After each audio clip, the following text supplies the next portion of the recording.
اللہ تعالیٰ چاہتا ہے کہ ہم اس قرآن کے ذریعے شکر گزار اور شکور بن جائیں، اور اسی لیے سورۃ العادیات میں اس مقام پر ہمیں یہ ایسنس بتا دیا کہ انسانوں کی اکثریت ناشکری ہے۔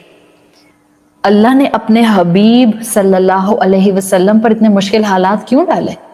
Just to show something, in fact just to show so much, تاکہ ہمیں پتہ چلے کہ اگر اللہ کے حبیب کی زندگی میں ایسے حالات آ سکتے ہیں کہ پورا سال صرف غموں کا سال ہو سکتا ہے، ایک کے بعد ایک مشکل ان کو تکلیف میں اور ایموشنل گلٹ میں یا ایموشنل ہرٹ میں لا سکتی ہے، تو پھر ہمیں بھی لائف ٹائم سبق دے دیا ہے۔ رسول اللہ صلی اللہ علیہ وسلم بھی انسان تھے اور ہم بھی انسان ہیں۔ آپ پر آزمائشیں آئیں، ہمیں دکھا دیا گیا کہ تم پر بھی آزمائشیں آئیں گی، فالو رسول اللہ۔ اینڈ اس بات کی گارنٹی کہ رسول اللہ صلی اللہ علیہ وسلم رسول ہونے کے ساتھ ساتھ بشر بھی تھے، آپ صلی اللہ علیہ وسلم کو بھی ایک نبی کی اگزامپل دی گئی، اور ان نبی کو انسان بنا کر آپ کے سامنے دکھایا گیا، یہ بتانے کے لیے کہ دیکھیں یا رسول اللہ، آپ سے پہلے بھی ایک اللہ کے بندے گزر چکے ہیں جن پر حالات بہت تنگ آئے۔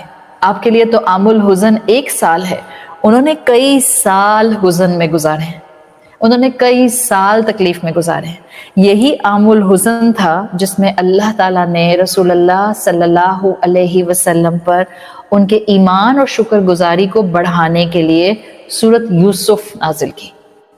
قرآن کی ہر سورت بہترین ہے، بٹ سورۃ یوسف از اے بیوٹیفل سورہ، ون آف دا بیوٹیفل سورہ، جس میں سے اتنے سبق نکلتے ہیں کہ انسان کی زندگی ختم ہو جائے، سورۃ یوسف کے سبق ختم نہیں ہو سکتے۔ اللہ تعالیٰ نے کیوں عام الحزن میں، اس مکی دور میں جب آپ کی زندگی کے اندر کانسٹنٹلی ڈیڈ اینڈز تھے، سورۃ یوسف آپ پر نازل کی؟ کمفرٹ دینے کے لیے، سکون دینے کے لیے، غم میں سٹیبلٹی پرووائڈ کرنے کے لیے، ایموشنل ہرٹ میں ایموشنل اسٹرینتھ تک لانے کے لیے۔ کہیں اللہ کے رسول صلی اللہ علیہ وسلم کسی بھی طرح سے اللہ کے بارے میں کوئی بدگمانی نہ لے کر آئیں، آپ کو کمفرٹ، ایمان، یقین، شکور بنانے کے لیے سورۃ یوسف عطا کر دی گئی، تاکہ آپ کو بھی بتا دیا جائے کہ آپ سے پہلے بھی لوگ تھے جنہوں نے بڑی تکلیفیں برداشت کی ہیں۔